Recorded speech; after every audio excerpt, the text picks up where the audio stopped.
벌써 아모스 설교가 14번째입니다.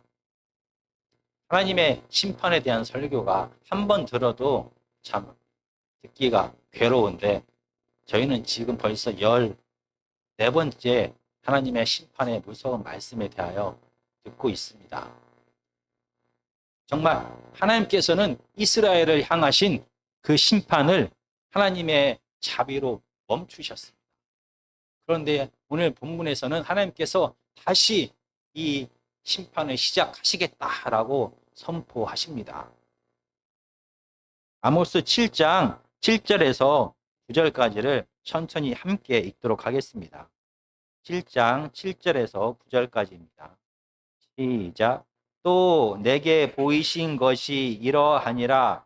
다림줄을 가지고 쌓은 담 곁에 주께서 손에 다림줄을 잡고 서셨더니 여호와께서 내게 이르시되 아모스야 내가 무엇을 보느냐. 내가 대답하되 다림줄이니이다. 주께서 이르시되 내가 다림줄을 내 백성 이스라엘 가운데 두고 다시는 용서하지 아니하리니 이삭의 산당들이 황폐되며 이스라엘의 성소들이 파괴될 것이라. 내가 일어나 칼로 여로보암의 집을 치리라 하시니라. 아멘. 아모스 3장부터 6장까지는 이스라엘을 향한 하나님의 심판을 선포했습니다. 그리고 마지막 7장부터 9장까지는 이 하나님의 심판에 대한 이스라엘의 반응과 이 이스라엘의 반응에 대한 하나님의 대응을 5가지 환상을 통하여 기록했습니다. 우리가 지난 설교에서 배웠던 것은 첫 번째와 두 번째에 하나님께서 아모스에게 보여주신 환상입니다. 이 환상 속에서 이 환상을 본 아모스 선지자는 하나님 앞에 간절히 기도합니다. 중보 기도를 합니다. 하나님, 이스라엘을 불쌍히 여겨 주십시오. 이스라엘을 너무나 사랑하셨던 하나님께서는 이스라엘을 불쌍히 여기시고 이 계획된 심판을 멈추셨습니다. 그런데 오늘 본문인 3번째 환상에서는 하나님께서 다시 이스라엘을 향하신 심판을 시작하시겠다라고 말합니다. 첫 번째, 두 번째 환상과 다르게 이 3번째 환상은 아모스 선지자의 중보 기도가 없습니다. 그리고 이스라엘을 용서하셨던 하나님께서, 심판을 멈추셨던 하나님께서는 다시는 내가 이스라엘을 용서하지 않겠다라고 말합니다. 한글로는 이스라엘을 용서하지 않겠다라고 번역이 됐는데 언어를 그대로 지역하게 되면 내가 다시는 이스라엘을 넘어가지 않겠다, 거쳐가지 않겠다라고 말합니다. 이 말은 우리가 출애굽 당시에 6월절의 말씀을, 6월절 사건을 생각나게 하는 것입니다. 하나님께서는 이스라엘을 사랑하셔서 이스라엘의 심판을 넘어가셨습니다. 그 결과 이스라엘은 구원을 받았습니다. 이렇게 6월절을 통하여 시작된 하나님과 이스라엘은 새로운 언약 관계를 시작하고 유지할 수가 있었습니다. 그런데 오늘 3번째 환상에서는 하나님께서는 내가 이제 이스라엘과의 모든 언약 관계를, 모든 관계를 끊어버리겠다. 내가 다시 이스라엘을 심판하리라 라고 말씀하십니다. 그리고 4번째 하나님께서 아모스 선지자에게 주신 환상이 8장 1절부터 3절에 기록되어 있습니다. 이 8장 1절부터 3절까지는 3번째 환상과 같은 구조로 기록됩니다. 하나님께서는 아모스 선지자에게 환상을 보여주십니다. 그리고 아모스에게 물어봅니다. 네가 본 환상이 무엇이냐? 아모스는 대답을 합니다. 그리고 나서 하나님께서는 이 환상의 뜻이 무엇인지를 아모스에게 설명하십니다. 8장 2절을 제가 한번 읽어보겠습니다. 그가 말씀하시되 아모스야 내가 무엇을 보느냐? 내가 이르되 여름 과일 한 광주리이다 하매 여호와께서 내게 이르시되 내 백성 이스라엘의 끝이 이르렀은즉 내가 다시는 그를 용서하지 아니하리니. 하나님께서는 내가 다시는 이스라엘을 건너가지 않겠다, 뛰어넘지 않겠다, 그들을 봐주지 않겠다, 내가 그들을 용서하지 않겠다라고 말합니다. 내가 이스라엘과의 언약 관계를 이제부터 끊어버리겠다라고 말합니다.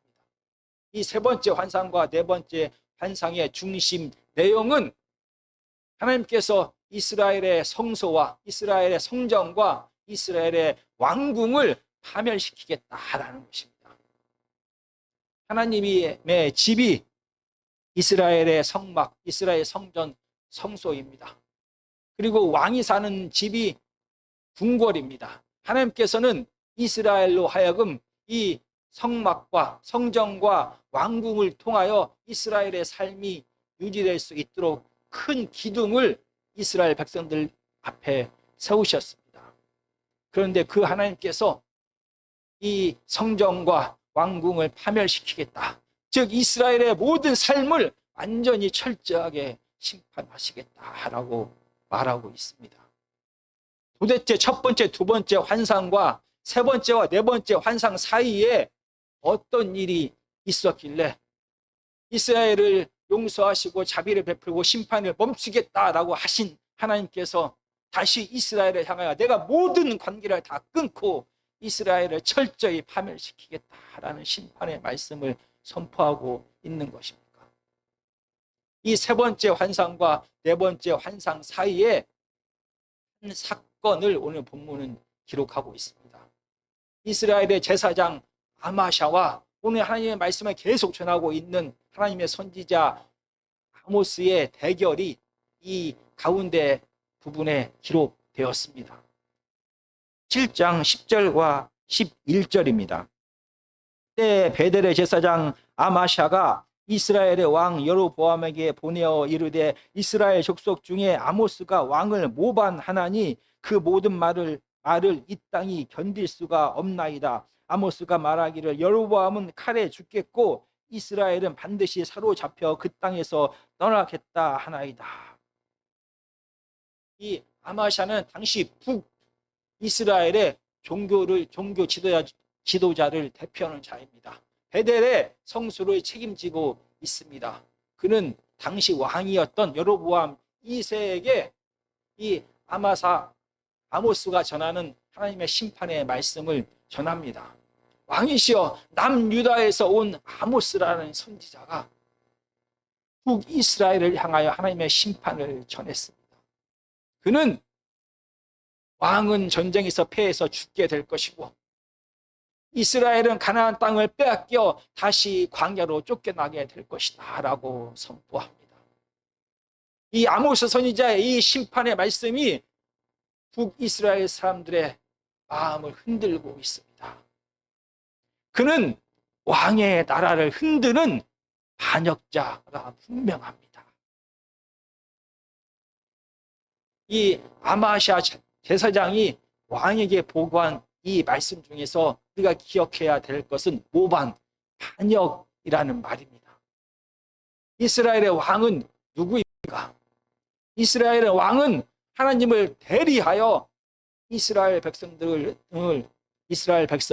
섬기는 자입니다. 하나님 대신 사랑과 정의로 이스라엘 백성을 다스리는 자가 하나님의 대리인이 바로 이스라엘의 왕입니다.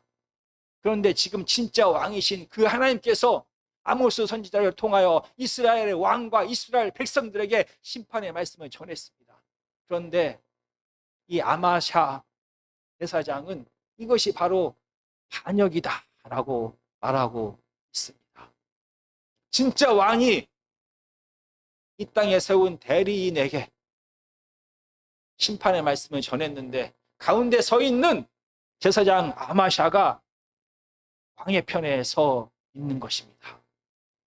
거기에 더해서 7장 13절은 이렇게 아마샤 제사장은 고백합니다. 다시는 베델에서 예언하지 말라. 이는 왕의 성소요 나라의 궁궐임이니라.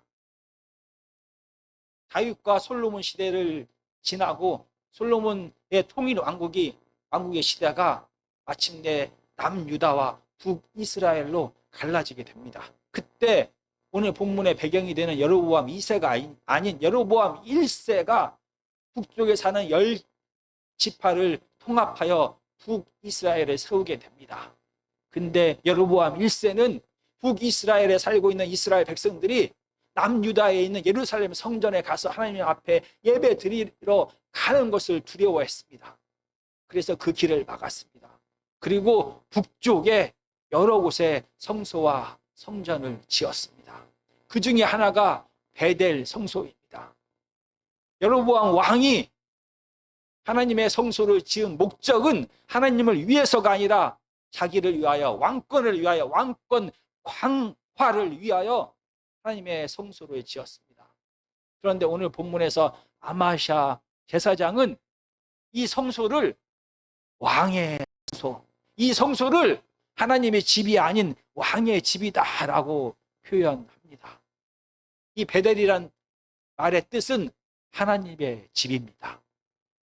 이렇게 아마사 제사장은 하나님 편이 아닌 왕의 대리인으로 왕의 편에 서 있습니다.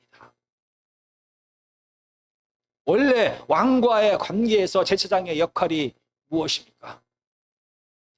하나님께서는 이스라엘을 사랑하셨습니다.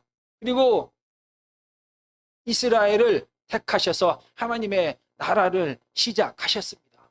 하나님께서 직접 다스린 것이 아니라 하나님의 대리인인 이스라엘의 왕을 택하여 그로 하여금 하나님 대신 하나님의 성품으로 사랑과 정의로 이스라엘 백성을 섬기게 하셨습니다.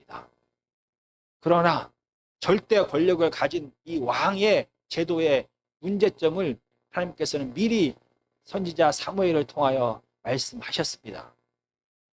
사무엘상 8장 11절부터 17절까지는 바로 왕의 제도의 문제점이 무엇인지에 대하여 사무엘은 왕을 구하는, 이방과 같은 왕을 구하는 이스라엘 백성들에게 설명을 합니다. 이 긴 설명 가운데 중요한 것은 두 단어입니다. 빼앗다, 섬기게 하다라는 이 동사를 사무엘은 반복적으로 사용합니다. 이스라엘의 왕이 하나님께서 주신 이 권력으로, 하나님께서 주신 이 힘으로 이스라엘 백성들의 모든 좋은 것을 빼앗을 것이다. 그의 사람과 땅과 재물을 다 빼앗아서 이 빼앗은 이 사람과 재물과 땅을 통하여 이스라엘의 왕을 위하여, 자기의 가족을 위하여 이 왕정이 유지되는데 사용하게 할 것이다. 이스라엘 백성들은 하나님께서 이스라엘 백성을 섬기라고 세우신 이 왕을 통하여 도리어 왕이 이스라엘 백성들로 하여금 자기 왕조를, 자기 가족을, 자기의 신하를 섬기게 할 것이다 라고 말씀하셨습니다. 절대 권력을 가진 이 왕의 제도의 문제점을 미리 말씀하셨습니다. 그 결과 이스라엘 백성들이 어떻게 될 것인지를 사무엘상 8장 17절은 이렇게 말합니다. 너희가 왕의 종이 될 것이라. 하나님께서는 이스라엘 백성들을 섬기라고 이스라엘의 왕을 선택하셨습니다. 하나님을 대신하여 사랑과 정의로 그를 다스리라고 섬기는 자로 왕을 세우셨는데, 이 절대 권력을 가진 이 왕이 너희를 종 삼게 될 것이다 라고 말씀하시는 것입니다. 그래서 하나님께서는 이스라엘 왕의 제도의 문제점을 미리 아시고 해결책을 주셨습니다. 신명기 10장 18절에서 20절까지입니다. 구약성경 289페이지입니다. 신명기 17장 18절에서 20절까지입니다. 구약성경 289페이지입니다. 저희가 천천히 한번 찾아서 함께 읽도록 하겠습니다. 구약성경 289페이지입니다. 신명기 17장 18절에서 20절까지입니다. 천천히 함께 읽겠습니다. 시작. 그가 왕위에 오르거든 이 율법서의 등사본을 레위 사람 제사장 앞에서 책에 기록하여 평생에 자기 옆에 두고 읽어 그의 하나님 여호와 경외하기를 배우며 이 율법의 모든 말과 이 규례를 지켜 행할 것이라. 그리하면 그의 마음이 그의 형제 위에 교만하지 아니하고 이 명령에서 떠나 좌로나 우로나 치우치지 아니하리니 이스라엘 중에서 그와 그의 자손이 왕위에 있는 날이 장구하리라. 하나님께서는 이 절대 권력을 가진 왕을 견지할 자로 제사장을 택하셨습니다. 그래서 이 제사장으로 하여금 왕의 옆에 있게 하셨습니다.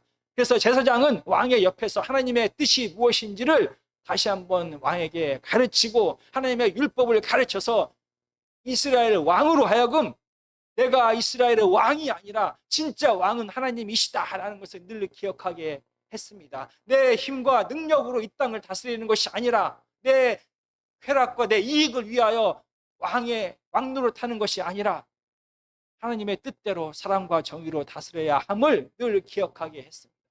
그래서 이스라엘의 왕은 이스라엘 백성들을 위해 군림하는 자가 아니라 이스라엘 백성을 섬기는 자가 될 수가 있는 것입니다.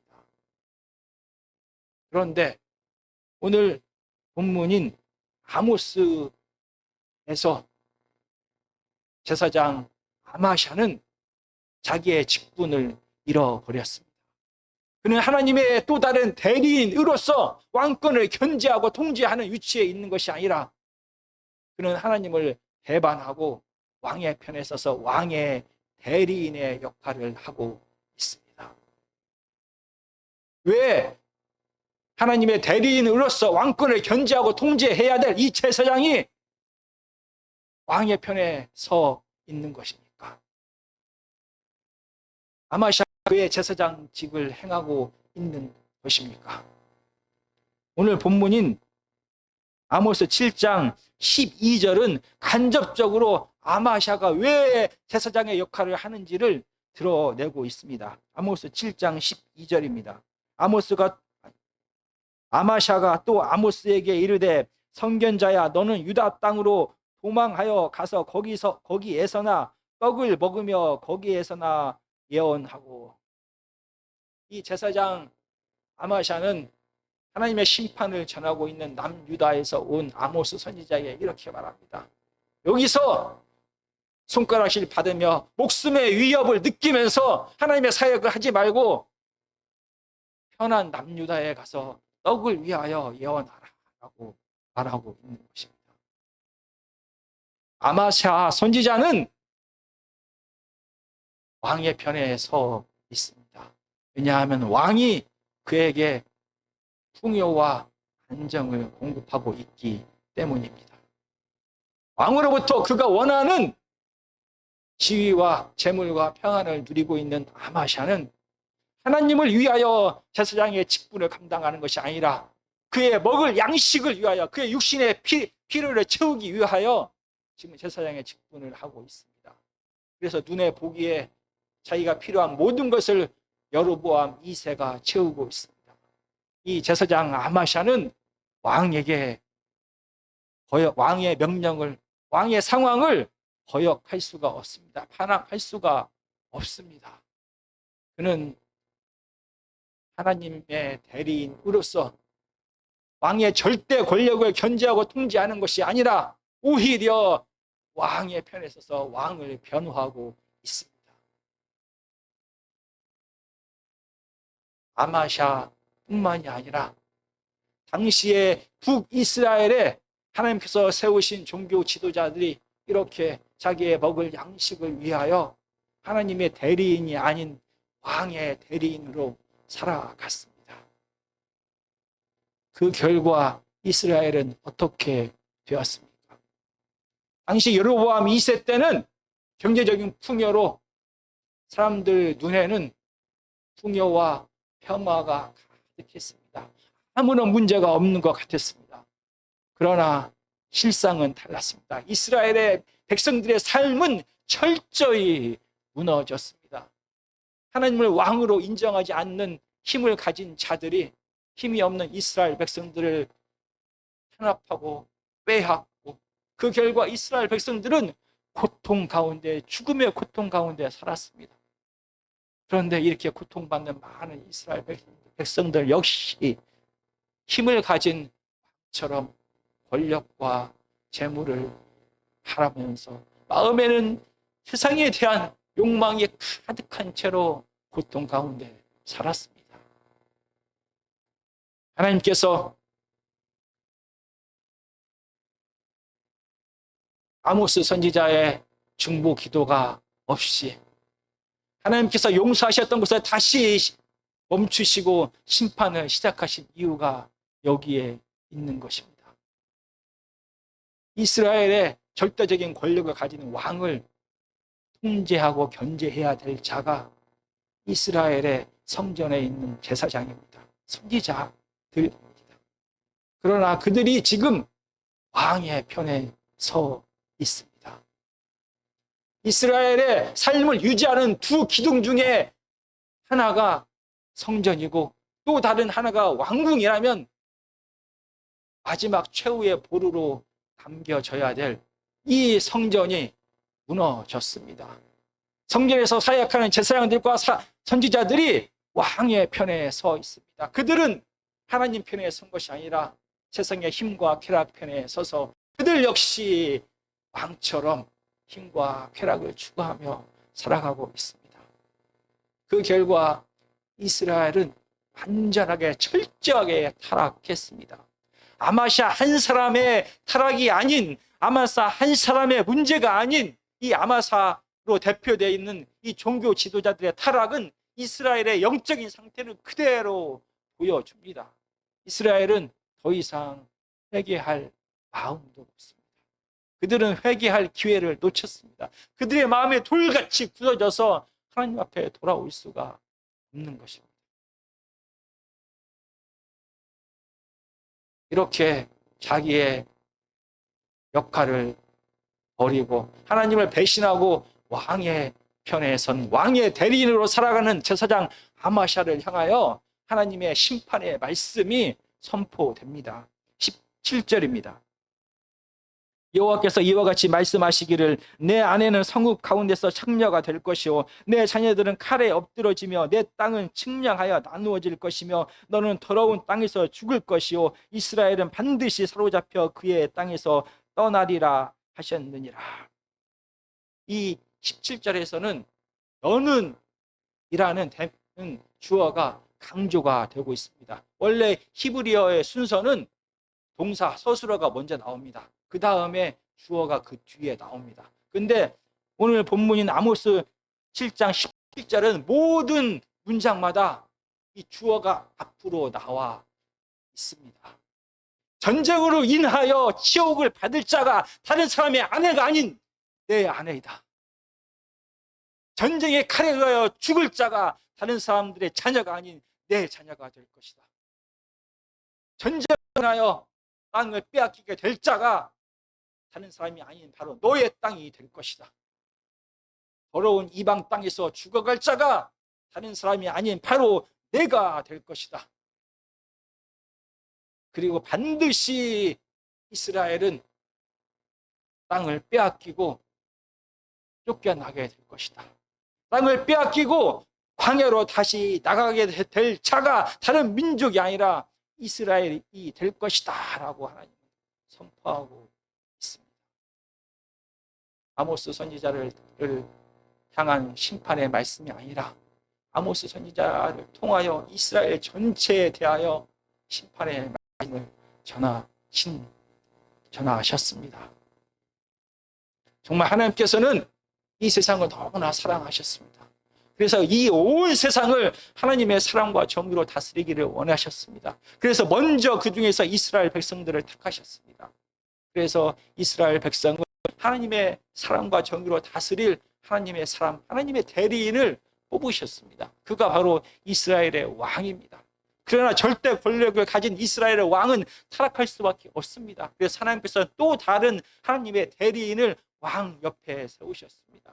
그가 바로 성전으로 대표되는 제사장과 선지자들입니다. 이렇게 성전과 왕궁은, 왕과 제사장은 이스라엘의 삶을 지탱하는 두 기둥입니다. 그래서 이스라엘의 성경에 나오는 역사서는 처음에는 이 두 기둥 중에서 이스라엘의 왕을, 왕궁에 대하여 강조합니다. 이스라엘의 평화는 선한 왕이 있느냐 없느냐에 따라 달려있다라는 말씀을 계속 기록합니다. 그러나 절대 권력을 가진 왕들이 점점 타락하기 시작합니다. 그러자 성경에서 강조하는 역할이 달라집니다. 이제는 성전에 대하여 강조하기 시작합니다.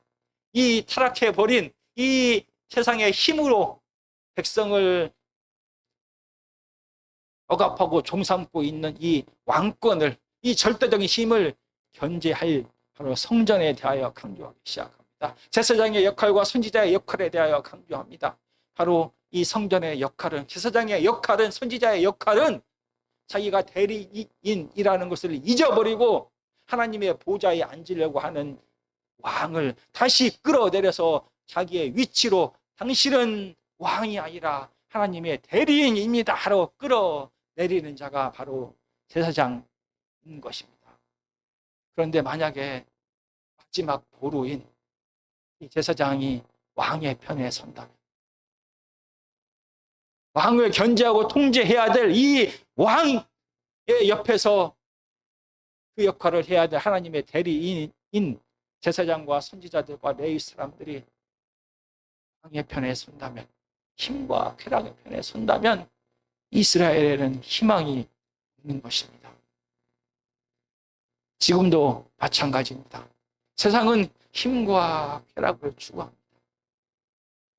힘과 쾌락을 향해 얻기 위하여 달려가는 이 사람들의 욕망을 어떤 누구도, 어떤 무엇도 통제할 수가 없습니다.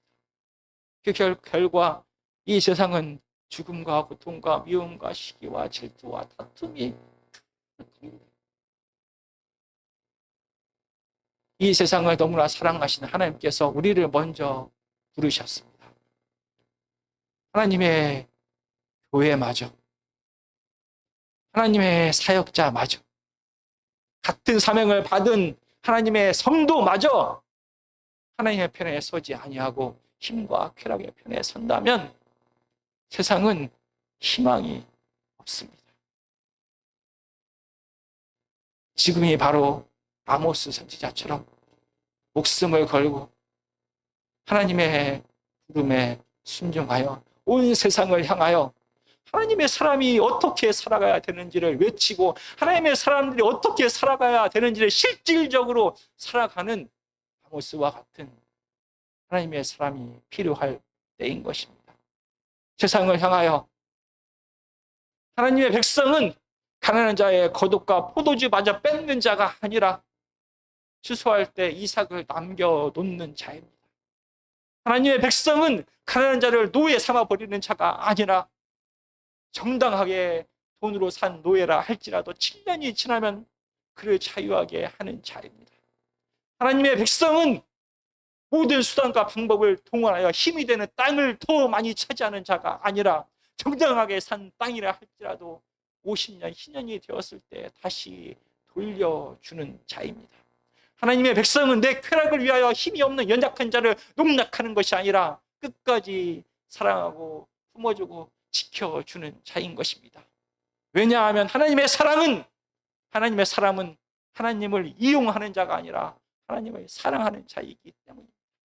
하나님은 우리가 가난할 때, 노예되었을 때, 아무런 힘이 없는 여인처럼 버려졌을 때 우리를 사랑하시고 보호하시고 구원하셨습니다. 그 하나님의 사랑을 잊어서는 안 됩니다. 그 하나님의 은혜를 잊어서는 안 됩니다.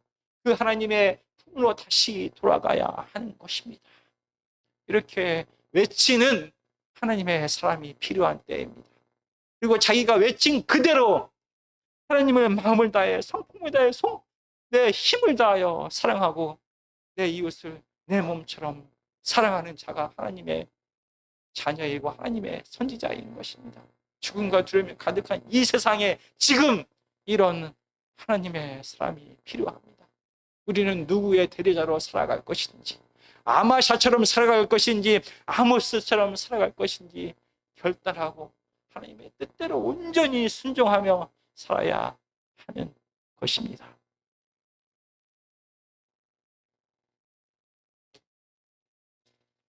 찬송 3